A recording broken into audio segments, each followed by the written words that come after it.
What is up, and welcome to the All Basketball Podcast. Once again, I'm your host, Maurice Dixon, coming to you on November 3rd, previewing the basketball season, but this time on the collegiate level. We got head coach of Clark Atlanta, Bo Bivens, on the show to talk to me about the 21-22 season when the Panthers returned to action. They had they just didn't have a 2021 season because of COVID, but they're going to be back on the court very soon, and that's always good to hear. Coach Bivens, how you doing this evening? Man, I'm doing great, Maurice. Thank you for having me on. I really consider it an honor and a privilege to be on here with you. So I'm excited, doing very well, man. Thank you for having me. I appreciate that. Thank you for taking some time out of your busy schedule to come talk with me on the podcast, and just gonna get right to it. Last year, just how do you look back at last year with things being canceled, I guess, or suspended for the whole season? How are you looking back at that when the pandemic started and now where things are kind of slightly opening back up, and people are going to be, the student athletes going to be back on the court? Yeah. Last year was rough, in so many different facets. We got to campus because we went virtual, right? So the entire, university went virtual.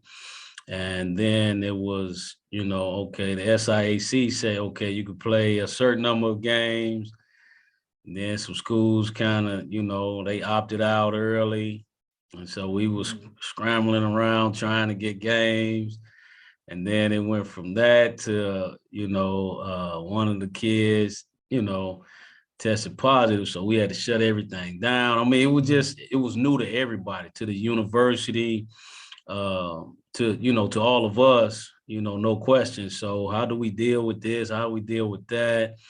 And so I put a schedule together. Then it was like, well, nah, we can't do it. So the guys were kind of like up and down, up and down. They really didn't know how to take, everything, so they were just at a point where they were feeling like, man, coach just talking, But all in all, I think what it did for us, it just actually brought us closer. We were able to spend a lot of time together. By us not playing, we were afforded opportunity to work on a lot of skill development stuff. The guys became, bonded, so to speak, like brothers. And it was an interesting dynamic, all the way around, because you had to stay safe. They had to stay together to make sure, their brother stayed safe. And then not only that, but try to, figure out what to do, So I gave each one of them a book. And I said, okay, this is what y'all do. You read a chapter a day, then you circulate the book, so that way you reading something different every day, so the guys, kind of, say, okay, coach, so they would read the books, and then I would, call them in and we'd talk about what they read, so forth and so on. It was a lot of interesting things. You could tell who actually, read and who actually just looked for the pictures, in the book. But all in all, I think it actually brought the group closer together and afforded us the opportunity just to work on some skill development stuff. Okay, great. Sounds good. Good time to bond and work through things, or just really bond and come together closer to the team. Because when you bond off the court, you tend to bond on the court as well. Right. So, Right. but Yeah. but as far as you personally, you're currently interim coach at Clark Atlanta. Just talk to me. Tell those who don't know about how you kind of came to this point, where you kind of got your start at, and where you've been on this coaching journey. Oh, absolutely. So, I played ball and matriculated at Grambling State University. And so, I had a nice playing career and things of that nature. And a lot of relationships were formed just through, athletics and academics. And so my coach, assistant coach at the time, they moved him on to the women's side. and so I would go over there to check on him and holler at him. And so I was in graduate school getting my master's, and one day I just went into the head coach and was like, look, I can help you, with this program, get these guards right Mhm. and everything. And so, I went over there maybe a day or two later, and she was like, okay, coach, here's your office, let's get to work. And so I started out as a graduate assistant, and during that time, the program really took off. We were the first team in the SWAC to go undefeated in the conference, the first team to get an automatic bid to the NCAA tournament, first team to lead the nation in scoring, first team to have the most consecutive 100-point games, lead the nation 3-point percentage. It was a lot of firsts, for us, not only at Grambling, but, for the conference as well. And so to get the opportunity to be around and surrounded by that success of that program, it kind of, birthed some things in me, on how to have somewhat of a blueprint, to be successful. And so from there, I graduated, and took a high school job and did that for a little bit. And so what ended up happening, the assistant coach, my coach, ended up getting the head job, and he called me to come back. Hey man, I need you. So it wasn't no question. I was in Corpus Christi, Texas. And I dropped everything, went back to Grambling, and we were very successful there. Once again, with a few, All-Americans and all conference players, and I was hitting the recruiting trail pretty hard, and we were successful. Probably the most successful women's program at Grambling State University. And so left there, took a job at the University of Detroit Mercy, and did that for a couple of years. And ironically, was named interim coach over there, as well. And from there, things didn't work out. So came back to Grambling, and let me see, I took another high school job after that. And then I got a job at Wayne State University in Detroit, and was coaching there. And so from Wayne State, went to where did I go? I want to say I went to Texas. Then I started, a friend of mine, ironically, he and I were coaching on the collegiate level. He was at Loyola Marymount, and we exchanged business cards, as you should, and so we kept in touch. So ironically, he got on with the Los Angeles Sparks when Michael Cooper was coaching, and he asked me to come help with their NBA draft camp. So I ran the camp, and it was a great experience. And the funny thing was, I told Michael Cooper, I said, man, some of these players don't need to be here. So he was like, okay, Bo, you tell them. So I put all of them on the baseline. Say, you can go, you can leave. You're not ready. I went down the line. And, it was a few tears and stuff like that, but it was just part of it. And it was warranted because a lot of those players realized that they wasn't as good or wasn't as ready as they thought they were. And so from there, he ended up leaving the Sparks, going to the Lakers. And so I got a call about that, and so he said, man, I need you to come, work with us over here, do some stuff throughout the summers and stuff like that. So I was very fortunate, during that time because, I'm not a Laker fan at all. I'm from Detroit, and so if he would have been in Minnesota, I'd have been working with the Timberwolves. It wasn't about the Lakers or nothing like that. But the Lakers were successful. That I was doing their run, Kobe was there and things of that nature. So that was another, I would say, element, to me, pattern myself to become successful. It was a lot of good things, a lot of great conversations, being had, throughout that organization. So, I sponged everything and took it all in. So it was great working with the Lakers. And then, I went to Texas, took a job at Paul Quinn College, small NAI school in Dallas, Texas. That was a good experience. And then, Jarvis Christian College, Texas College. So just been around, got an opportunity to work at Western Michigan University in Kalamazoo, Michigan. And, a lot of people from Detroit, we look at Kalamazoo as just like, oh man, that little small country town. But I had a great experience. I had a great experience at Western. So I learned a lot, up there as well. So throughout my travels, my journey, this basketball journey has been very, very rewarding to me in so many different ways, and so I'm very grateful. I came to Clark, Atlanta, and I was just teaching, and but I just got a passion to coach, and so one of the coaches, he was a football coach. He asked me to help him coach football team, so I did a year Clark Atlanta football. And that was my first collegiate, college football coaching experience, and it was good. I had a chance to kind of, see where I can fit in, because I played in high school, but I never actually coached.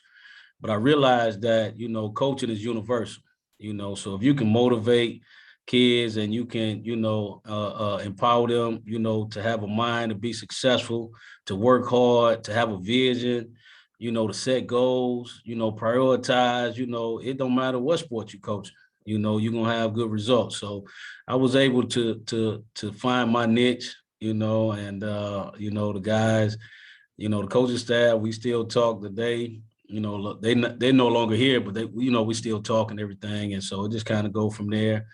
And then when Coach George Lynch took over, he and I talked because, he had worked with the Lakers for a little bit. So played with the Lakers for a little bit. Yeah. So we had a relationship. So he brought me on staff, and it just kind of went from there, So I'm very fortunate to Clark Atlanta University, my athletic director, Jay Lynn Dawson, afforded me this opportunity. So I'm here. Yeah. Okay, man. Yeah, you're well traveled. You done been some places and met some people. Yes, sir. That's always good. What is what does a Bo Bivens coach team look like? Bo Bivens coach team is, I like to say, a team that just has a blue collar mentality. We just gonna work hard. I try to, instill into the guys that you got to have discipline, you got to have work ethic, and all of it starts with respect. And so I tell them that respect will take you further than any basketball ever will. And so, for us in the program, it's bigger than basketball. I'm preparing them to be fathers, to be, husbands, to be, well-honored citizens throughout the community, but not only that, just to have the opportunity to impact their lives means more than anything. The basketball piece is extra, but when we're able to sit down and talk about life and talk about, what they plan to do if basketball wasn't in their lives, or if they didn't have basketball, what would that look like? And so being able to have that, and knowing that they have a coach that care, then they're gonna go out, and give everything that they have, So it's just gonna be a blue collar, gonna work hard, gonna run fast, a lot of energy, a lot of enthusiasm, they just could be excited to play, just like I was. Sometimes they say they take on the personality of their coach. And I was one of those players that, was excited every time I had the opportunity to step inside the line. Yeah. Okay. Who are some of the guys you're expected to lead the way? Well, we have, I like to say, a combination of experience and youth, and it's a great mixture, but some of the guys who have more experience, didn't really I like to say, didn't really get a chance to play, right? Because we didn't play last year. And then the year before that, they may not have played a lot of minutes. So just seeing, right now, it's hard to say. Okay. I know we got a few local guys. Justin Longstreet is a local guy from the Decatur, where it's greater, how he say. Mhm. But I think for him, he wants to show and prove that, he can really, make an impact on not only on his team but in his conference. Mhm. Then another kid named Makai Jeremiah. He's a local kid, with the Holy Spirit Prep. He played with Anthony Edwards, Mhm. over there as well, and he was his point guard. And so, he's just getting the opportunity, to play and showcase his talent, as well. But all in all, it's really relatively new to all of Mhm. them because they didn't get a chance to play, last year. And then the years prior to that, they really didn't play a lot. But I think the hard work, will come to fruition from what, all the work that they put in, because the guys work hard. I will say that they work extremely hard in the weight room. We have a great strength and conditioning program. I think, it's one of the best kept secrets, Mhm. because, Coach Cook does a great job of preparing the guys, preparing their bodies, and things of that nature. But, and then they get in, and they just want to work on their craft, so they do a good job. Okay. Okay, good to hear. Yeah. Hard work definitely pays off. Looking at the schedule here, I see you guys start the season November 12th, 9 days away, and you'll be down in the Fort Valley area for a couple of games. Is that like a tournament, a showcase or something? Well, yeah, it's a conference challenge, right? Okay. So, in our region, Division II region, you have, different conferences that kind of, vie for positioning for the NCAA tournament to kind of gauge and see where they are, versus some teams that you could possibly play, come March. And so the SIAC, and the GSC, is putting on this challenge. So we got Valdosta State first, who was 10th in the nation. They ranked very high in Division II, and then West Florida would probably be 1A, I would say, in their conference because they're pretty good as well. And so, for us, it'll be a great test, to see where we are, areas that we need to improve on, and just kind of give us a gauge, because Valdosta been pretty good for last few years, Hmm. and stuff like that. And West Florida's solid. West Florida's very solid. So we just want to represent the conference the best we can and just get better.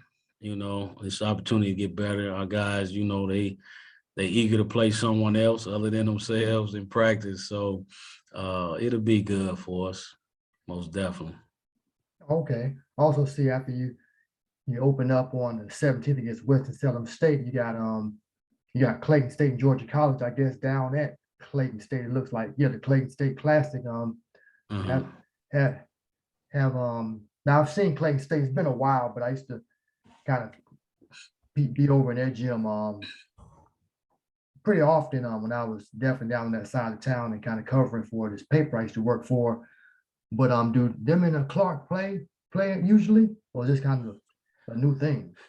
No, I think it's relatively new. Just based on the years that I've been here, I don't think we ever played them. I think the women may have played them a couple of times, something like that. They do have a new coach over there. That could be part of the reason as well. But it's just an opportunity to get our kids to play locally. Uh, you know, and I say locally because some kids, sometimes parents don't want to drive all the way in the city and things of that nature. But then you get some other people that want to come see the kids play, so you get a chance to see them play more so in a not so far venue, and it's kind of like considered a home game. I'm quite sure, our fans will travel there and have a nice showing. But I think it is great competition at the same time. Okay, good to know. Plenty of other games on the schedule, but I know Morehouse is one of Clark's biggest rivals, and they're going to be getting back on the court. Just how do you for two games? And I remember a couple of years ago, I think I didn't. I tried to get him. No, was it? It was something, but it was just like both teams were so good, and it was everywhere was packed out. And I think I missed Yeah. him over at Forbes Arena. But how do you approach a game like that when it's a rivalry? Do you try to get the guys to be mellow, not mellow, but level-headed, I should say? Well, rivalry games like that, it's tough, because I played in quite a few of them, at Grambling when we had to play Southern. And, as a coach, coaching the Grambling Southern game, you know, if I got to get you up for the game, something wrong. Something wrong. So I think, it's just making sure that they execute the game plan, because sometimes you want to get out there, you want to do extra, you want to do too much, and if you just execute the game plan, everything else will take care of itself. But it's you don't have to motivate for that game, you can throw all the little I guess schemes and bulletin board material. You throw all that out the window, man, because guys are ready. Like they ready.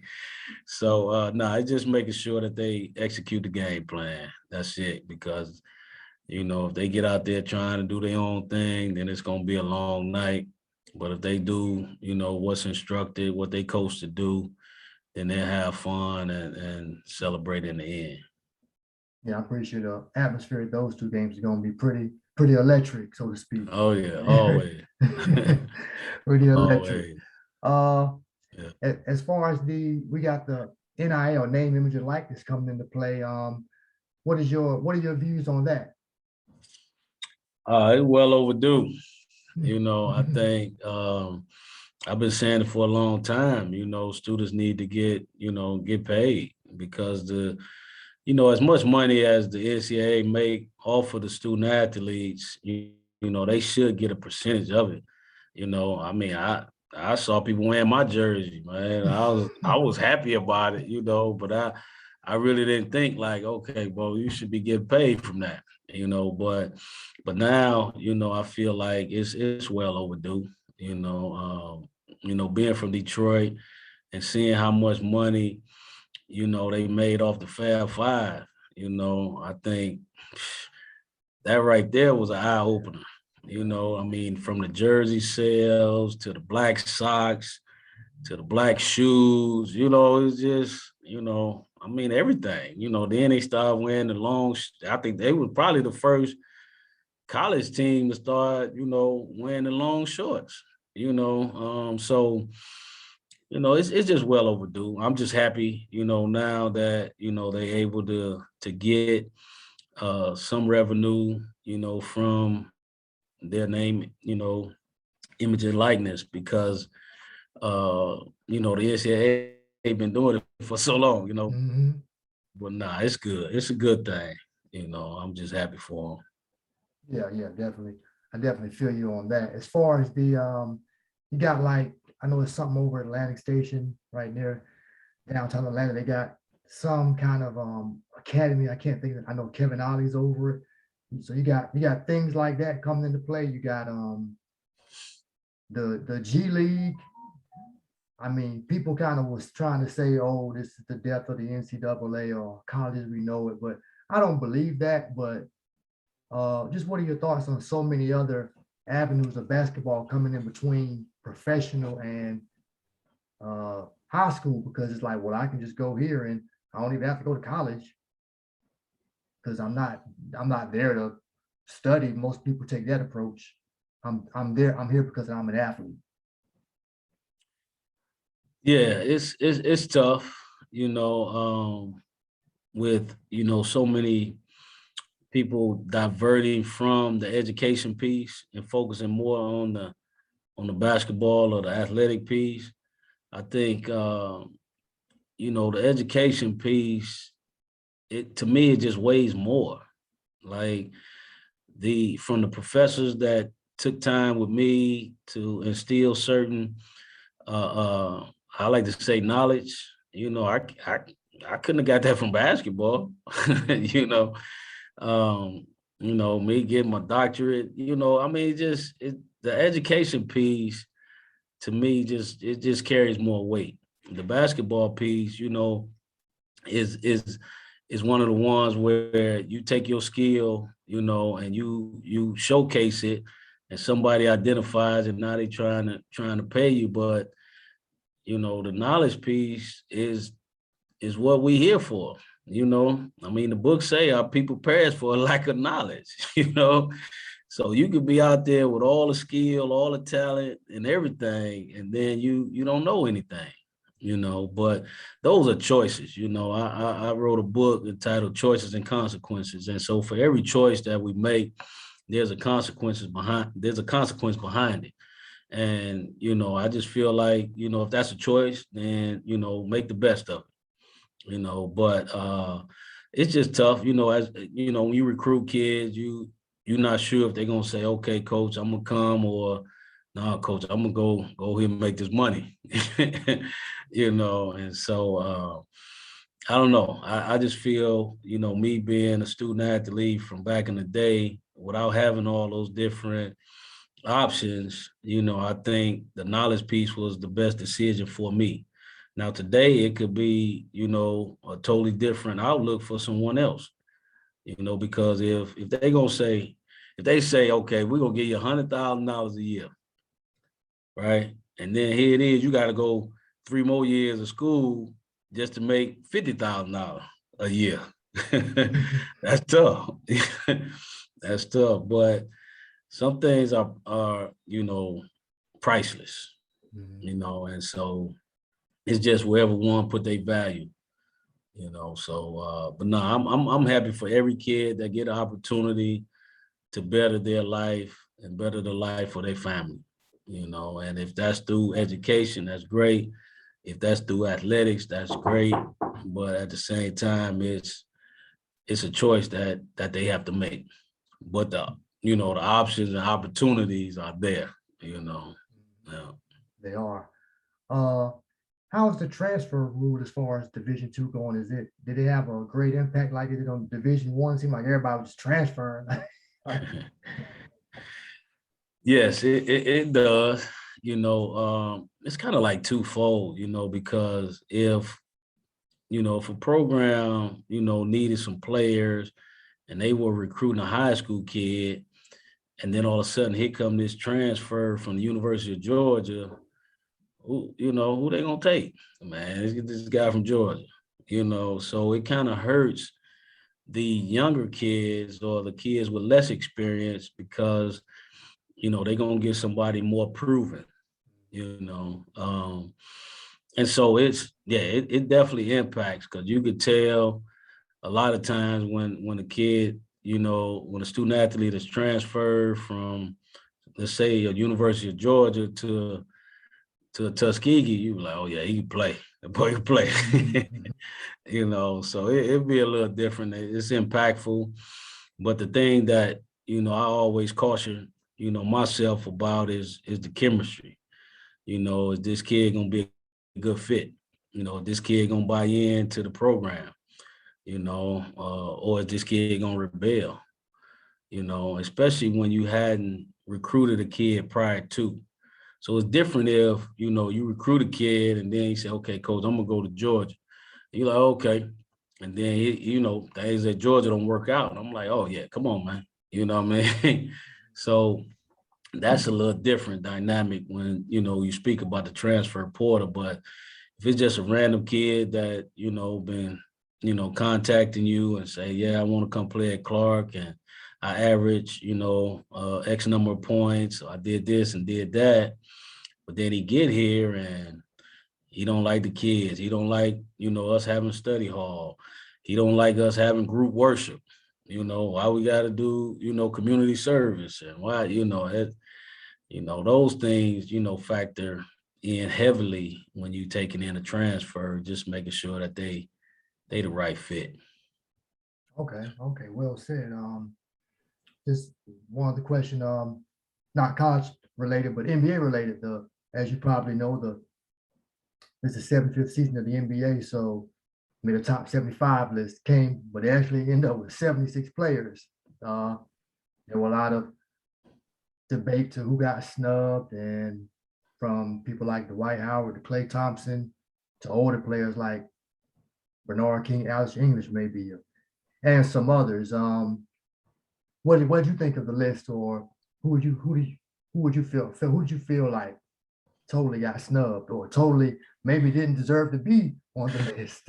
Man, I'm gonna tell you, Bernard King need to be on that list. Oh, Like when I heard he didn't make it, man, that really, it really damaged me, man. Cause and it's funny because I heard Earl Pearl Monroe, and he was saying, it's so much talent, it's so much ball, a lot of guys, it's gonna be some guys that don't make it.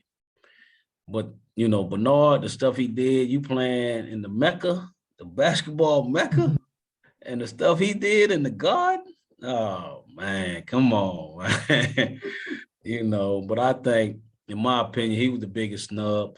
A lot of people probably don't remember Alex English playing with the Denver Nuggets and his game and so forth and so on. But I just feel like, sometimes people gotta, they gotta really prove themselves for long periods of time, and it's kind of like, the new girl on the block, she look good right now, but then you got some other ones where they put a lot of work in, mhm. I'm talking about where the 3-point line wasn't as prevalent, and they giving it to you. So for me, I just, and I'm like I said, I'm from Detroit, so Bob Lanier. I don't even think Big Bob made it, and to me, Big Bob he was the real deal. That's who they measured the centers by. I mean, you had Cap, no question. Um, and then Moses, Moses Malone, but in that East, yeah, it was Big Bob, Bob, yeah, man, out of St. Bonaventure, baby, the Pistons #1 pick, and so I know, with that, somebody gonna get snubbed, It's just like with this college football, BCS stuff, how you take Cincinnati out of the thing, Oh, wow. That's a travesty, man. Like, come on, man. These boys out there playing hard, just like this other team. They had lost, they knocked off some people, but then I guess feel like one team got a more support following than another team. We're gonna take Cincinnati out. We're gonna put Michigan State in. I don't know, man. I don't know. When you got people making decisions like that, sometimes emotions get in the way, and people make emotional decisions, but I just feel like Big Bob Lanier and Bernard King, you know, definitely should have been, in there, man. Okay. Are you willing to say who you would take off? You know what? I hadn't really seen the list. Okay. It's yeah. I didn't, man. I hadn't even, went through the list, but I'm quite sure if I looked at the list, yeah, I'll tell you right away who I'd take off. Well, it's pretty much the 50th Mm-hmm. anniversary. They felt like everybody should stay because of the 50-year mark, and it was like 10 from each position. The only non-active, or most of the non-active players outside of all your MVPs got in, like after those 50 years. Tim Duncan, Garnett, Dirk, Steve Mm-hmm. Nash, James Mm-hmm. Harden, on down the Mm-hmm. line, Kevin Durant. And I know Rodman got added, Dominique Wilkins got added. People were like he should have been on the 50, but I can't remember any other ones. And there was like there was some surprise with Dame Lillard. There was some surprise with Anthony Davis. Uh, See, there's no way, in my opinion, those two names should be before Big Bob and Bernard. I'm just saying, like, but if they doing it by position, you probably look at, man, when you talk about players and impact players, right? You know, now we get AD heads, you know, but put it like this here. Those two individuals, right? Bernard and Bob, when they play, they teams, you know, excel, right? And they ain't really have other players per se, you know, to carry them. Because you take AD over there with the Pelicans, they were just the Pelicans. You know what I mean? Like, you know, hey, you know, then he get over there with the Lakers, you know, you got Bron, you got some other ones, you know, and now he looked like, okay, he could play. Dame the same way. Dame can ball, but he ain't, you know, his team ain't never get over. They get to the first round, you know, and he waved bye-bye, you know. Then they can't get past the second round. He got West Finals one time, though. It was the schedule kind of hooked them up because Golden State and Houston played early, and then they got to Golden State, and Golden State swept them in 2019. So they did he did get to the West Finals. Okay. West Finals, but I gave him that. But you know, I don't know. Like I say, I like Dame. That's my guy. You know, I love watching him play. I think he plays extremely hard. I think he's a tough check. I don't really know who can check him, you know, until he starts shooting the 70-foot shots. but man, off the bounce, he gonna get it till you get to the cup, you know. But you talk about Bernard, man, come on, man. I'm talking, come on now. You know, anybody know basketball know that people literally would go pay, you know, to see Bernard play. And I ain't saying they wouldn't pay to see Dame play, but they would literally, you know, make flights and do, you know, all kind of stuff just to come see Bernard King do his thing, you know, and it's tough, man. As a matter of fact, I got his book right here. Oh, you know, yep. Where is it at? Yep. Let me see. His book right here.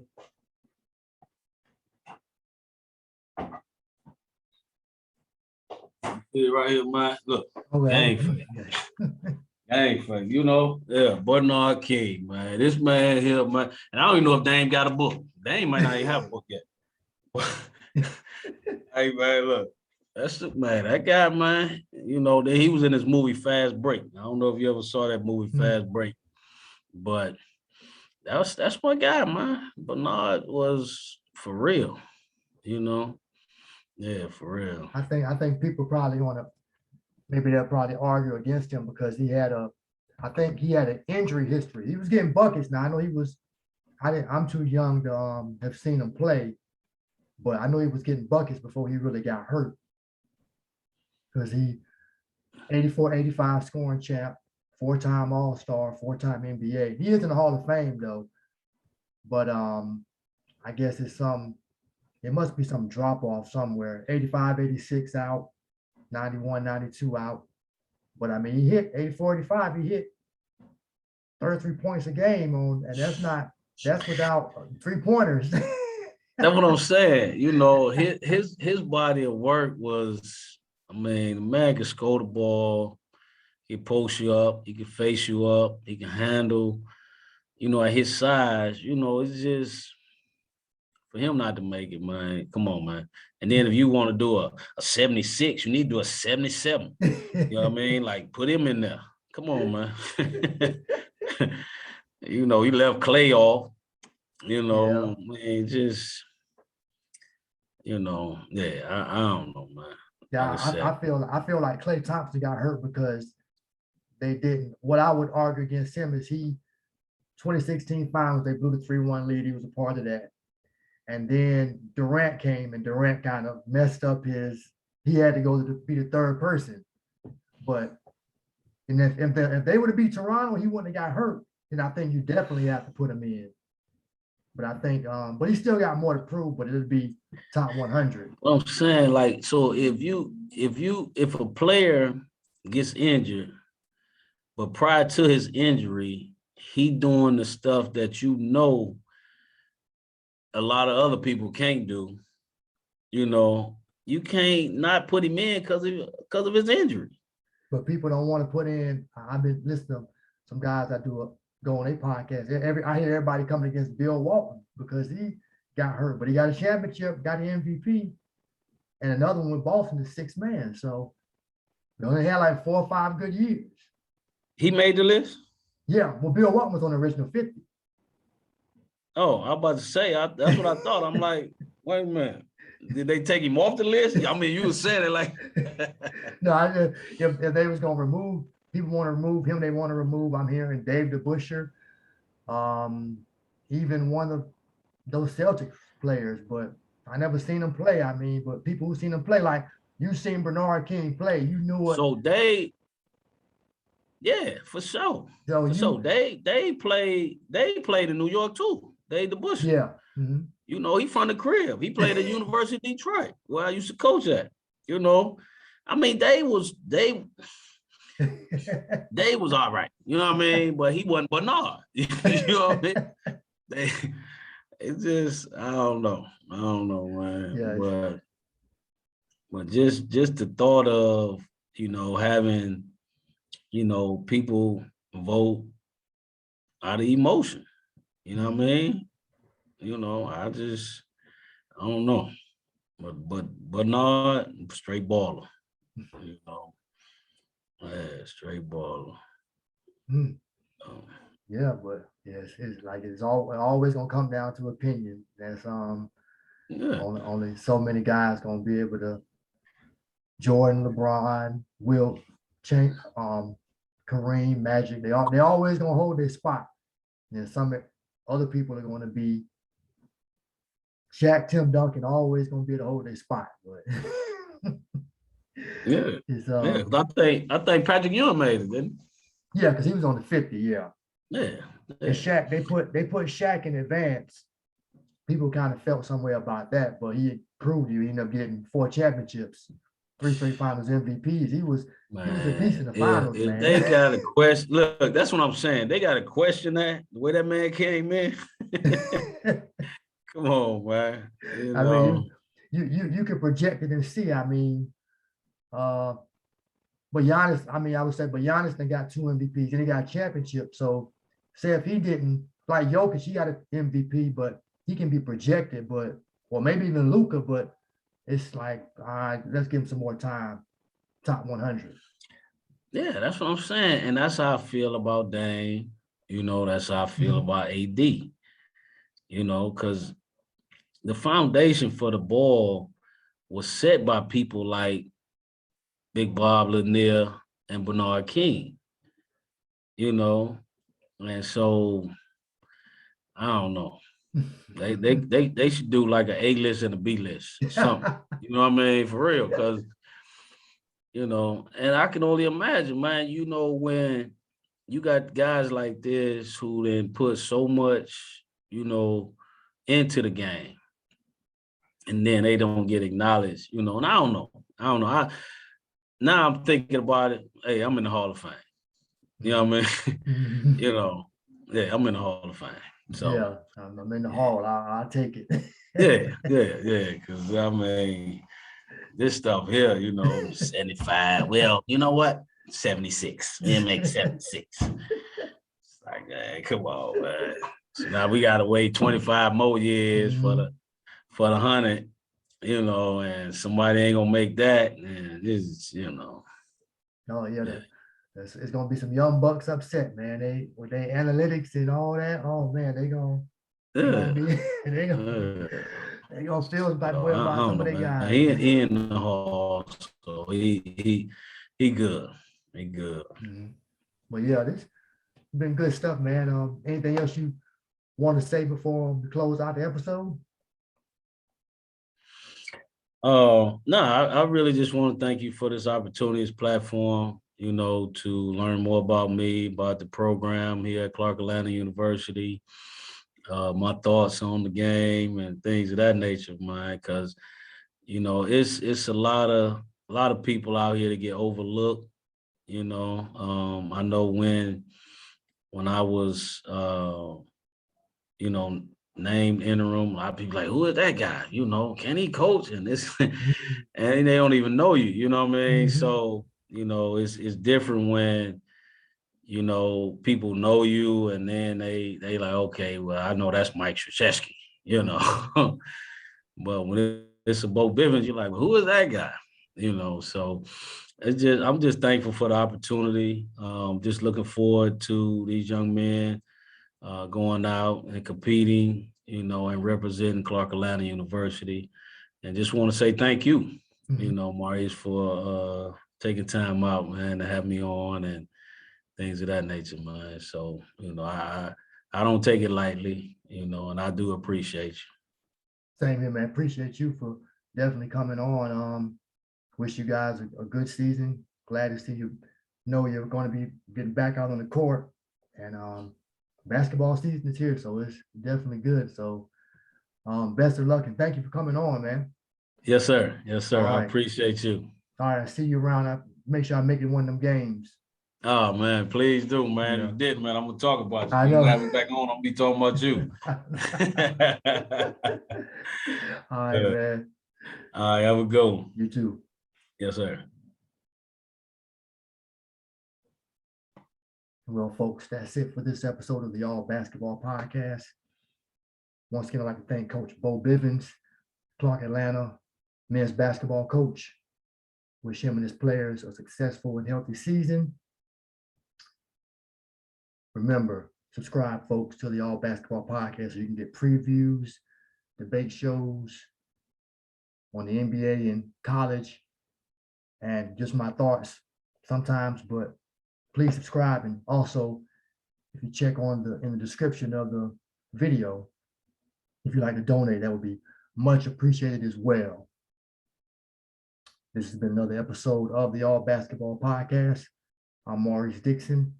Thanks for watching, and peace and be blessed in Jesus' name. Until next time.